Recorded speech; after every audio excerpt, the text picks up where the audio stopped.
Tell me a ghost story that sounds completely unbelievable but is entirely true. Okay, perfect, because I have one and it's actually like a really good story, and it's a story that I honestly don't even think I've told anybody. But when I was 16, I lived literally in the middle of BF nowhere. I was in Texas and I got a bicycle for my 16th birthday, and I was super excited because that meant I basically had like my freedom. So I would just ride around on my bicycle, and since I was in the middle of nowhere, like it was just like a bunch of like dirt roads, and you would end up in like the back of people's properties, and like it was like rural, like nobody really cared what you were doing out there. So I realized if I went about like half an hour, it was like a half an hour ride on my bicycle, I would get to the edge of this person's property, and in the back of their property they actually had a graveyard, and it was a really old graveyard. A lot of the tombstones were listed from like really late 1800s to like early 1900s, like 1903. Like they're really old, and it was so obvious that nobody kept up with the graveyard. Like everything was dirty and overgrown. And of course, like I thought I was like 16 and edgy and cool, so I'd go hang out in the graveyard. But then eventually I started going there maybe like once or twice a week, and I started cleaning things up just because I felt bad about these people who were obviously like forgotten about.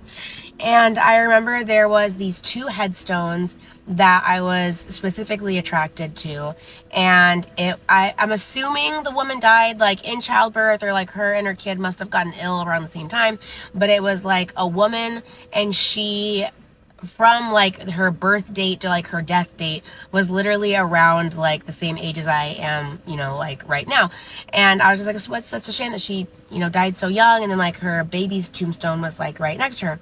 Well, I would just go and I would like clean everything up. Well, this one day, I honestly, and I'm not someone who really I believe in the paranormal just because I've seen a couple of things that I can't explain, but I do feel like a lot of paranormal things aren't actually real and it's just people making shit up. But like this actually happened, and I went to the graveyard that day. Up until then, I had never felt anything creepy. I never felt weird. Everything was always really chill.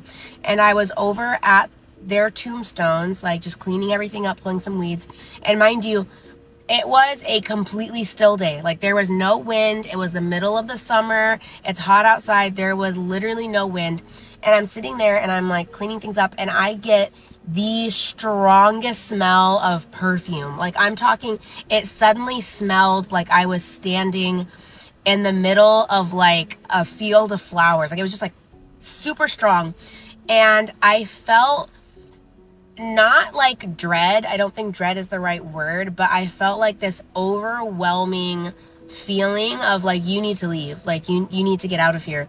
And it was calm. It didn't feel threatening. I just felt like it was almost like audible. Like someone told me like, you need to leave.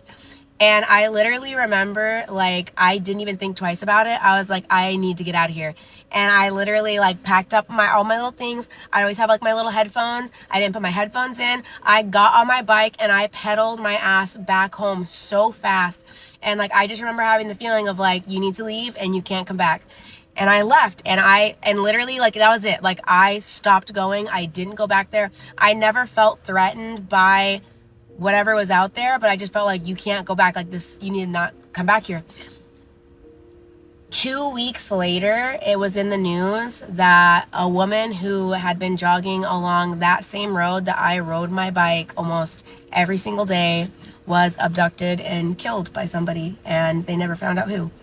And to this day, I really feel like whether it was that woman whose headstone I was cleaning, or somebody else in that graveyard who maybe just appreciated the fact that I cared about them, gave me that warning to leave and kept that from, you know, happening to me. So that's my story.